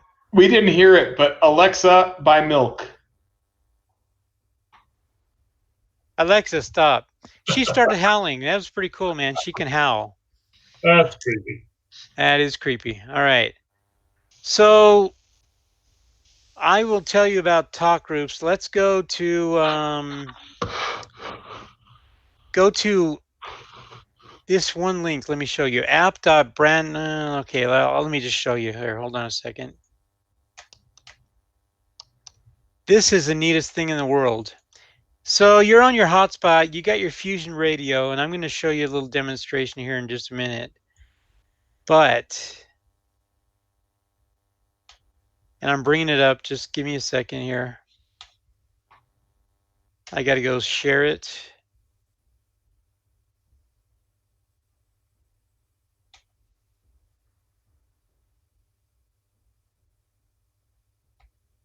So you want to find out where's all the action on Brandmeister. You're up late at night, you want to find out who's talking where. So you connect to this web page and it starts talking. You can see who's transmitting and who's sending signals through the Brandmeister system. We've got QuadNet, we've got Texas, and then you go through and these are all the talk groups that are currently being used right now. And the one toward the top is the most top one being used right now. If you go to Brandmeister Talk Group 3100, I'd like to hang out there and listen and talk to people. That's a really good one. Another one is Talk Group 91. And then you'll see some top chatters. Hey, there's my friend Song In Hyun from Korea. I know he's from Korea. Number one, I'm looking at his DMR ID starts with 450. 450 is Korea. And you'll notice that people's, not always, but especially in different countries, the talk groups for the country also loosely coincides with the talk or the DMR ID of that person. So for example, my DMR ID starts with 313. Well, when you see 31 something, you can be pretty sure that guy's from the United States. If you see somebody with a talk group or with a DMR ID of 235, you're going to be pretty sure that guy's from UK. And so you can see all these talk groups that don't have a label. 45024, I know that's Korea. 505, that's Australia. 272, that's going to be Ireland. And XE, that's Mexico, talk group 334. Pretty soon you don't even need call signs. You start recognizing talk groups, and it's kind of weird. But let me show you another example. Oh, this is cool. I can just do the ones with names. So I thought this was the most amazing website. It's called app.brandmeisteractivity.live. Has anybody used this before? Anybody in the room with me? It's a good place to be. Look at that 70. The stuff on Brandmeister on the main Brandmeister site and looked Yeah. at it there. Yeah, this one is live. The hose line. This will keep. Yeah, hose line is similar.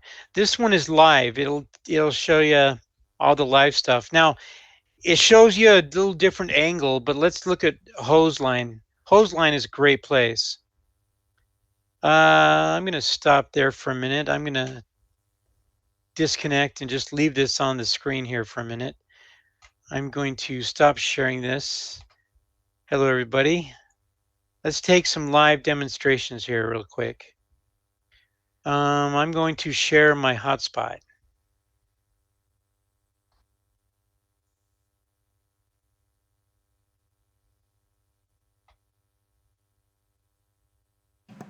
Alexa, who is Parker Radio Association?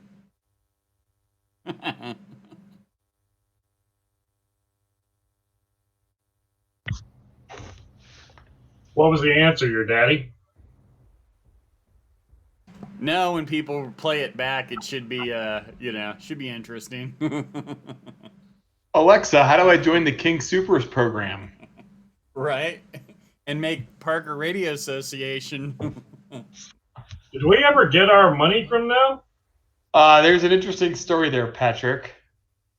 Well, Yeah, very interesting. While Bill fires up. Yeah, Bill, we have two of you now.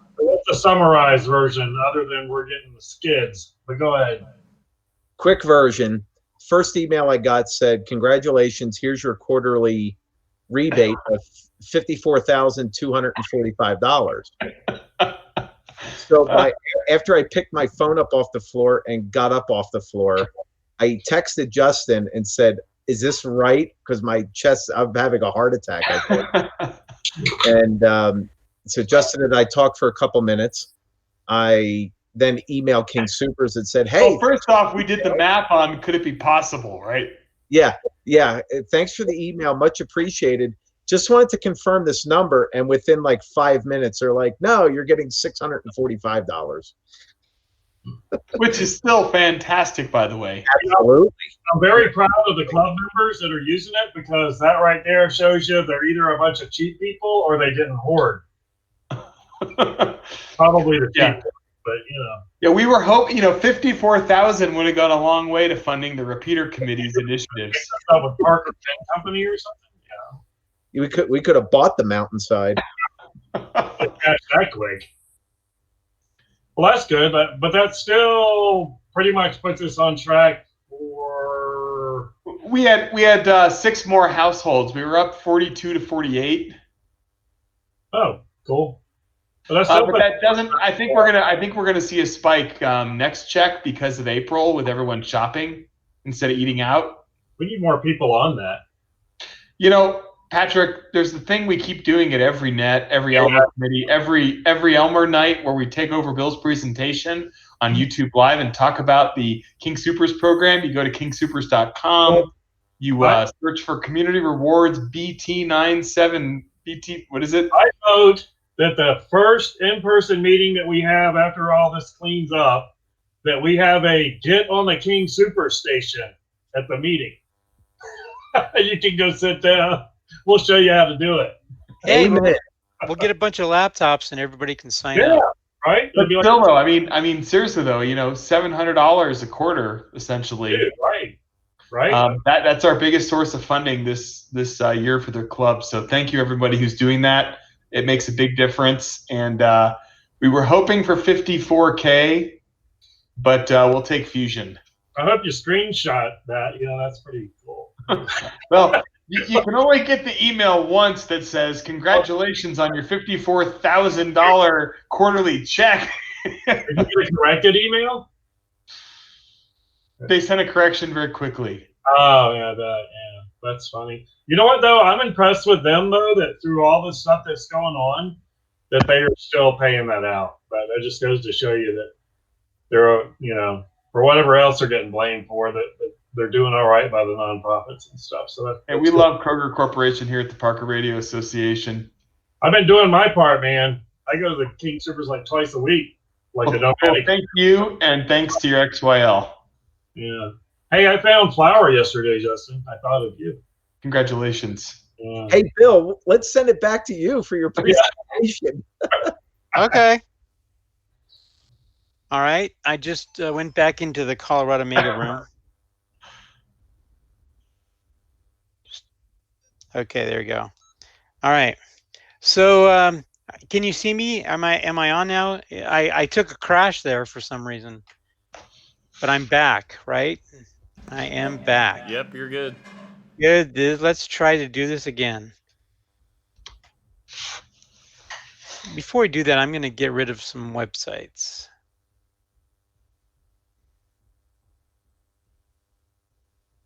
Huh. What websites were you looking at? I don't want to show you. Well, I'm just glad we saw KE0PCI. Shout out for the N1 RDH camera. You had to let the dog out. I'm just glad we saw the. No, actually, I had to let let the dog out. I have to let the dog in. He let himself out, but he can't get back in. But that's okay. All right. Do you see what I see? Yes. Okay, I don't know where we are here in this room, so I'm just gonna go. Okay, when you have an open spot, once you get it configured, down in the right-hand corner is a quick setup. And on your phone it says QS, but on the big laptop it says quick setup. Use that all the time. Anytime you want to go to a, I'll tell you what I mean. I'm gonna do a quick setup. I'm gonna go Fusion Radio, C4FM. I'm gonna pick. Let's just here's how you. Let me just show you FCS.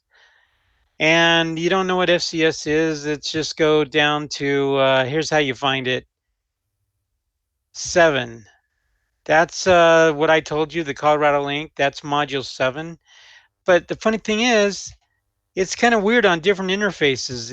It's not showing us whatever, but that's fine. I'll just roll with it. But so then I connect to 007. There you go. Now I'm connected to that Colorado link. So, but let's do this now. You're watching this. Can you see me with my radio as well? Yep. We can see you have it in your hand. I have it in my hand. I'm not touching my keyboard. Nothing up my sleeves. Hands up in the air. All right. Let me get to, okay, so, all right. I'm going to try. I'm going to go, I'm going to issue a wires X command. It's doing something. Cool. And then I got to put in the wires X number, which is 23160. So I'm punching it in here. Okay. Then I'll hit the little AMS button. Watch this. And let's see if you can hear it. I'm going to turn up the volume.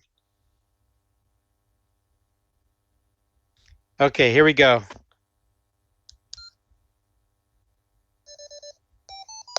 Open spot connected to YSF reflector 23160. Hey man, I got a Yaesu radio and I'm not using Wires X officially. I'm using a Wires X clone. Wires X mechanism to get to what I want to do.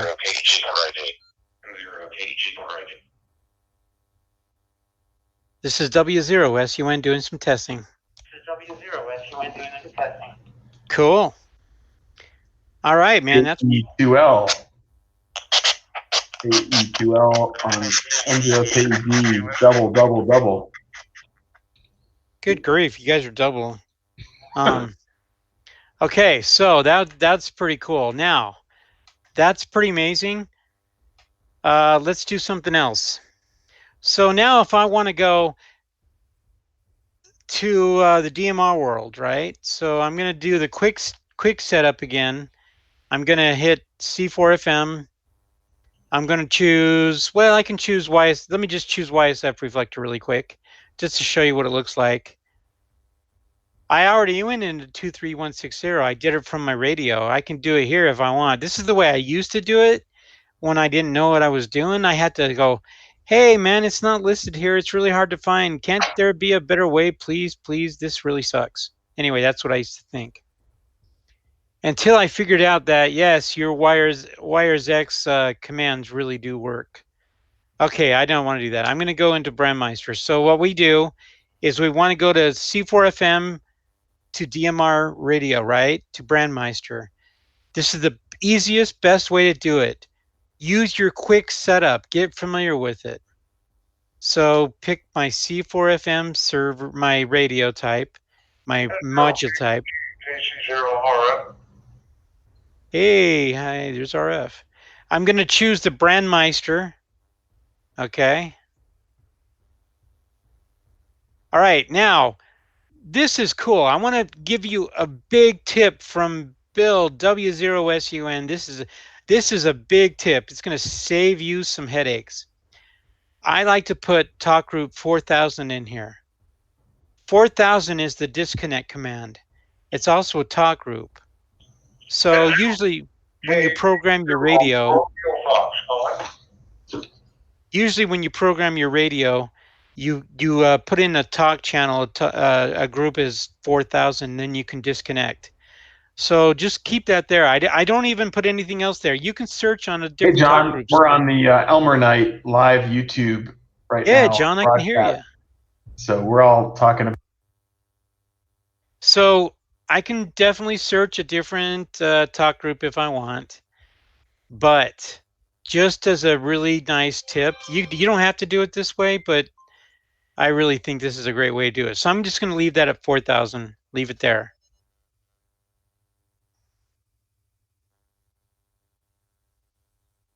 Okay, so I just issued a 4,000 command. All right. So let's do this also.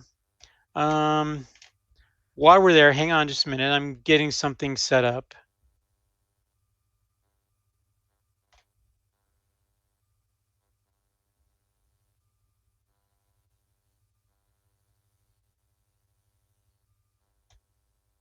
Okay, sorry about that. I'm still in my, okay. Okay, now I'm going to go to a talk group. What talk group should I go to? Anybody? I can't. I'll tell you what we'll do. Let's do this. Worldwide. Okay, let's do worldwide It might talk be group. hard to get out of worldwide. That's why I showed you my tip. Okay. Yeah. I keep this on my phone. So I'm going to go on my radio up here. I'm going to hit push to talk #91. That's what I want to get into talk group 91. So it's the worldwide talk group. It's very busy. Here we go.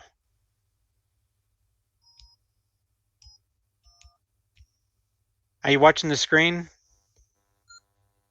Now I'm in talk group 91. I appreciate it. Now the problem with talk group 91, Come on, California. how hard is it to get out of it? I have to hit the Right. 4,000 command. You got to reboot your open spot. Yeah, I have to reboot the open spot or do something. I have to get out of it. I can't get out of it. What am I going to do? Well, hang on, guys. They're talking. I could issue the 4,000 command right now, or I can just do quick setup. And you're making it into Australia. I'm going to do quick setup. C4FM. 2SPB from N4GHR.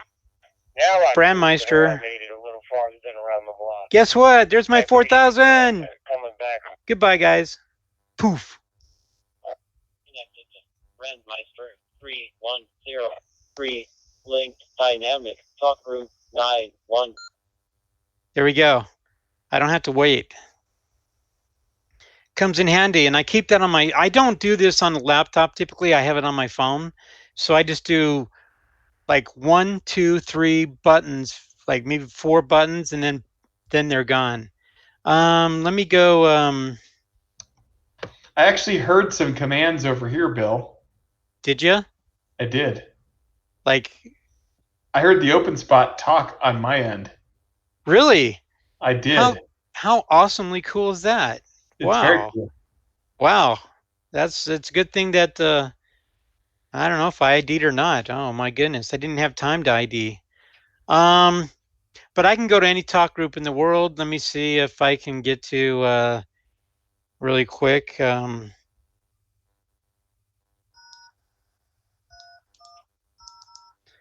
There's a nationwide talk group. That wasn't it.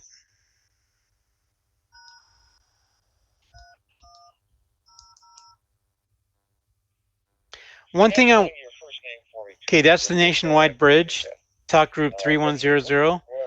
Now check this out. If I keep changing talk groups or adding talk groups, it keeps a list of dynamic talk groups on the list, and it'll keep adding and keep adding. If I add another talk group, so I don't know if that works where I can take an Anytone and listen to all talk groups at the same time. I imagine that's how it would work. But I want to flush those talk groups, so I want to issue a 4,000 command. But the problem is, that's when I got my first ticket. These guys are busy. So I'm just going to go ahead and do the old Brandmeister disconnect. I appreciate it.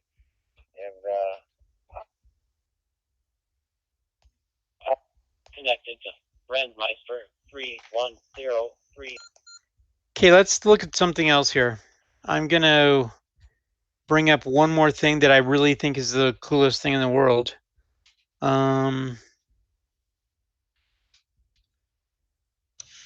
Is that parkerradio.org, Bill? That cool. I'll bring that up next. That is a cool thing, actually. That's it. We have a great website, Parker Radio Association. Great, really clear, really wonderful website. And oh man, where is this? Where'd I put it? Where'd I put it? Oh, there it is. This is the greatest talk group. Can you see hose.brandmeister.network? All these links are in my presentation. So look at this, man. I'm looking at all the activity by country, and so I can go to any one of these things. Let me just hey, there's some Korean friends here. I can go talk to my Korean friends. I used to live in Korea, so I speak a little Korean. I go over there, talk to those guys all the time. They're really fun to go to. So if you want to know what talk group this is, put your mouse on top of the word Australia, and you'll see that it's talk group 505005. In the bottom left-hand corner of my screen, Yeah, we're not actually seeing that part of your screen, Bill. I know you're not, but what you do is I can I was just going to say that, but if you put your mouse, your mouse pointer on top, on the lower left hand, it comes up with the talk group. You can't see it, but it's easy to find out. And if you do this on a cell phone, it actually shows up in a different format where it actually shows you the talk group. And you can see where all the action is. So this one, I bet you, no. You can find America Link on here too. America Link has a talk group. They have a bridge over there, so a lot of times you can see a lot of things going on.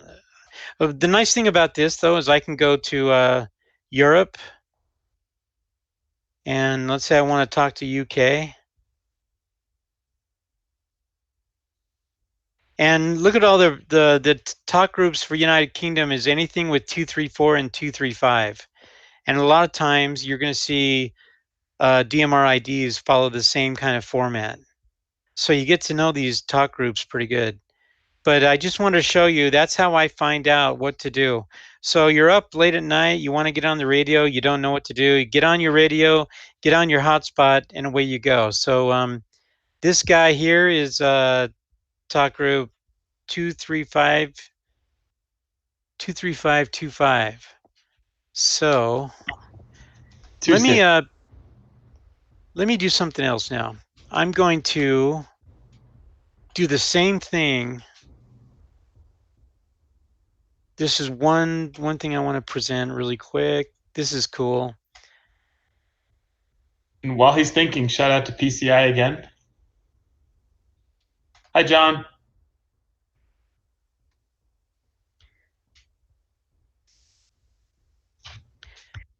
Okay, so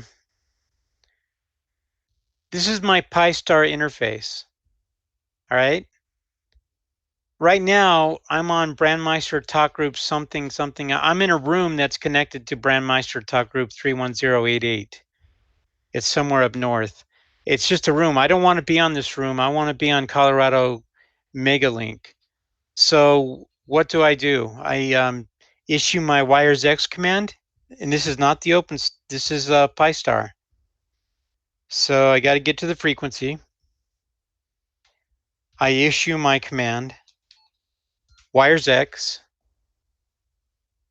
Hey, it did something.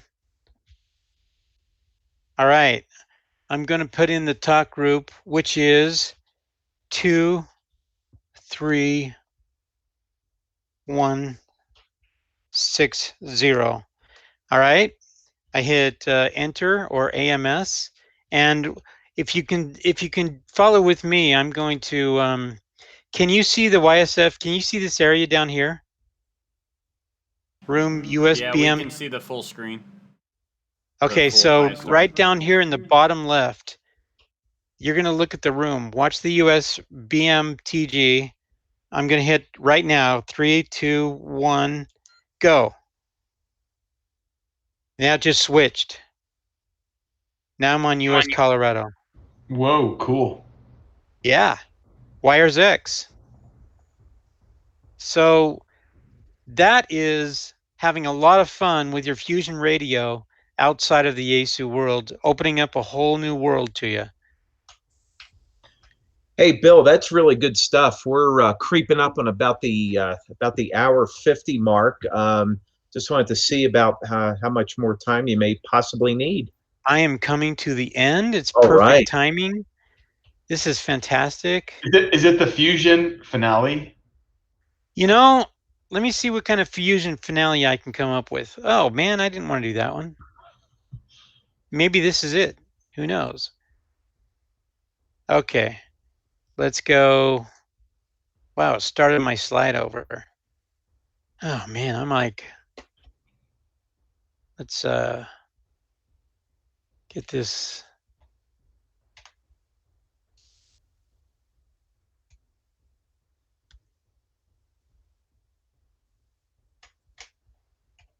All right, bear with me here. I'm going to get down to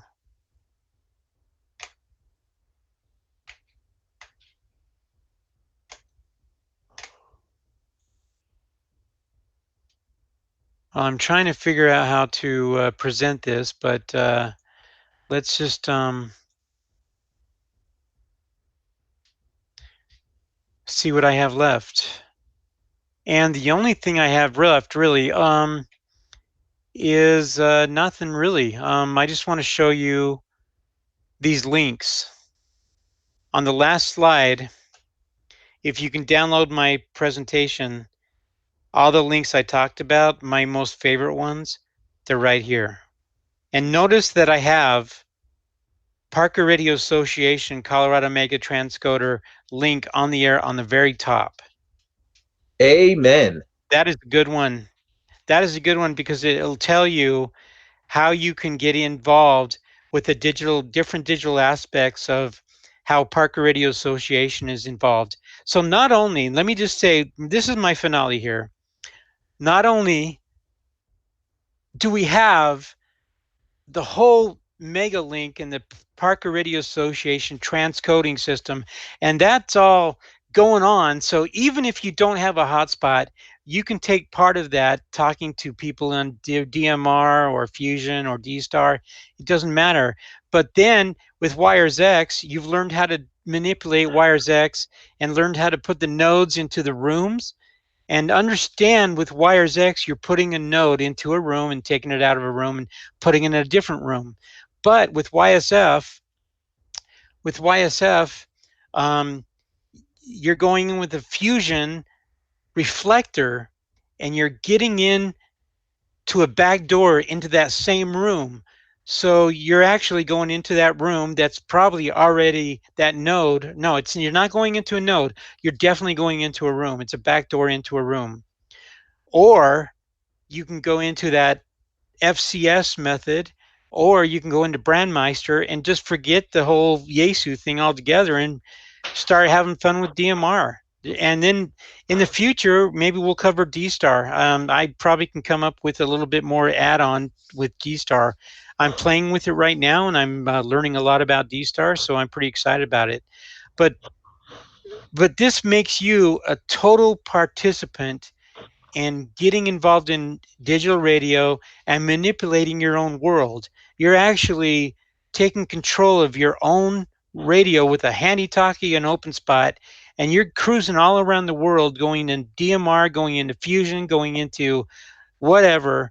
And it's just a really great thing. That's why I'm having so much fun with Fusion. And I think you can too. So I really want to thank you for giving me your attention and letting me present and letting you show my enthusiasm for this, because I'm having so much fun. I really am. So I just want to say thank you to everybody. And that's about it. If you have any questions, you can let me know at another time and I can help you out in a future Elmer night. Hey, Bill, great job for sure. If you wouldn't mind, you can stop presenting. So good deal. There's Justin with his mustache, looking very dapper. It's that time of year. I think there's a lot of Yeah, he people. was multiplying earlier. Yeah, people are growing the He's being a COVID face on joker, a there. clown. But There you yeah, go. hey, but Bill, boy, what a tremendous, tremendous sequel you had to what you presented to us last week.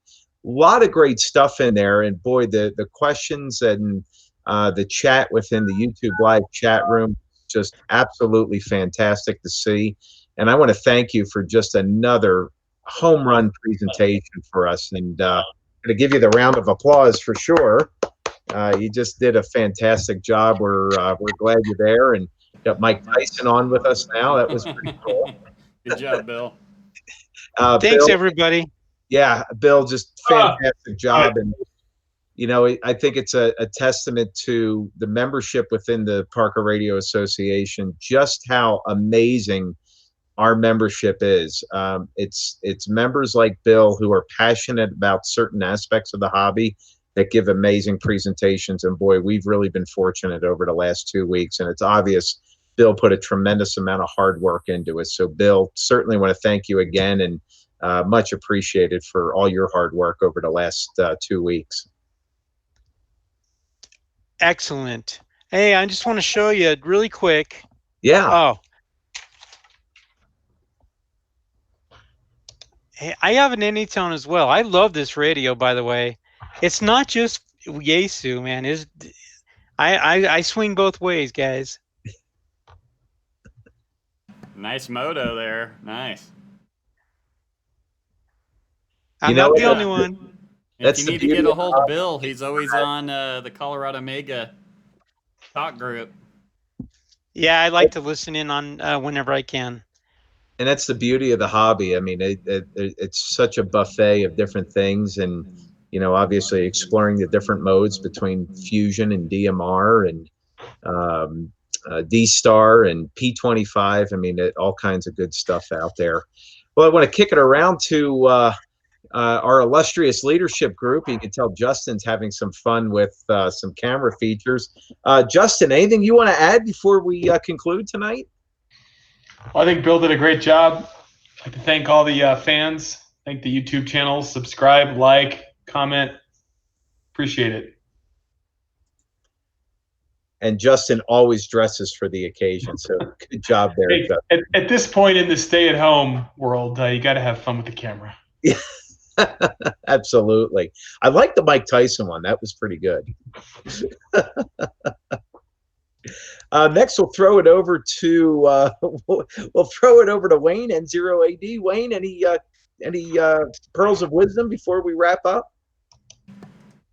Yeah, I just want to say thanks, Bill, for taking the time to put this together. Another awesome presentation, and yeah, as I said, if you have any questions, you can feel free to hop on the Colorado Mega talk group and ask Bill directly. But yeah, I'll go ahead and pass it back to you. You guys, yeah, thanks again. Well, Wayne, thank you for operating the control room from the N0AD studios in Aurora, Colorado, and hats off to all the technical assistance that we got here tonight. It doesn't happen by magic. There's a lot of work that goes into it. So great job all the way around within your household. Patrick, we'll throw it over to you. Any closing thoughts for tonight? Yeah, just mirror what everyone else has said. Thanks, Bill. Great presentation on the part 2 for this. And look forward to maybe doing some in-person stuff down the road, maybe when we can see each other again. That'd be great. Yeah. Field day. Yeah, there's that. Yeah, hopefully. Yeah, good turnout. Good to see everybody in the YouTube and all of us officers showing up. So thanks again, Bill. Back to you, Dan. Hey, DMR doesn't belong in field day, though. I mean, digital radio doesn't belong in field day. I'm sorry. FT8, CW. Hey, Well, yeah. There's But an not PiStar. Come on now. nah. SJW is going to call you out into the woods on that one. FT8, yeah, FT8, all those digital modes. That's cool, but not this stuff. Well, last but certainly not least, Elizabeth, N1RDH. Elizabeth, bring us home. What do you have for tonight? Any last parting words of wisdom? I am learning this stuff, Bill. Yes, you are helping me learn this digital stuff. Thank you, because digital has been very difficult for me. So I appreciate everything you're putting into it. You are helping me. I love it. And it was great to see all of you guys. It is nice to do this, to see you guys. I hope that you guys are having a great week, great time at home. Be safe, of course. Thanks everyone for joining us. Well, thanks, Elizabeth. Just a great job as always. Good that you're here. So that's going to wrap it up. And again, I want to thank Bill W0SUN for his presentation tonight on Fun with Fusion Part 2.